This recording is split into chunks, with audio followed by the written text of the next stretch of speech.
You know that I love the story of David in the Bible, and I talk about it all the time. And last week I brought him up many, many times because I was in the book of Samuel. But last night as I was reading, I came to another one of my side notes in my Bible, and I wanted to touch on it. I have the She Reads Truth Bible, so there are several sections that are just little key takeaways from the chapter. It dives a little bit deeper, just gives you an overall better understanding.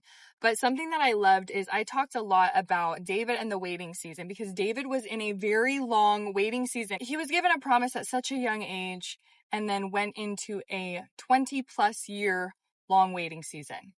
And that is a very long time, yet his faith never wavered.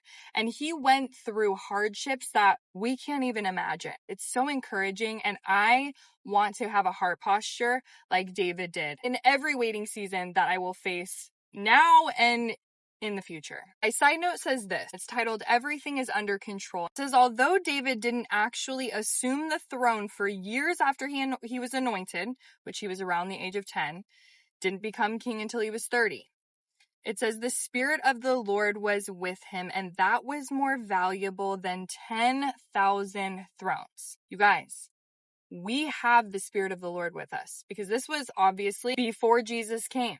Now we have the Holy Spirit within us, which is more valuable than 10,000 thrones. So if you are in a waiting season, you have the Holy Spirit. You have access, the same access that David had. And so it goes on to say this. David waited on God's timing and spent the years learning to listen to the Lord.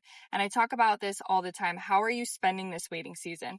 Are you spending this waiting season disappointed, filled with negativity, focusing on only the bad things, and giving into the lies of the enemy or all of the negative thoughts that are consuming your mind? Or are you taking advantage of the waiting season, drawing closer to the Lord, keeping your eyes on him, allowing him to lead, and allowing him to teach you and mold you into what you need to become, or prepare you for what he has for you?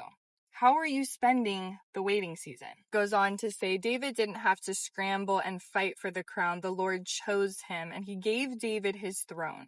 David didn't have to take matters into his own hands. God had everything under control, and he still does. And so I wanted this to remind you that if you are in a waiting season, seek the Lord. Don't waste it away being consumed by the negativity, but take your thoughts captive, as we've been talking about. Allow God to mold you, to shape you, and to prepare you for the promise that he's going to deliver you into. And remember, just like David, he didn't have to take anything into his own hands. He didn't have to take anything upon himself. He allowed the Lord to lead and knew that God's hand was over it. He put all of his faith and trust in the Lord, no matter what difficulties he faced, and he faced many.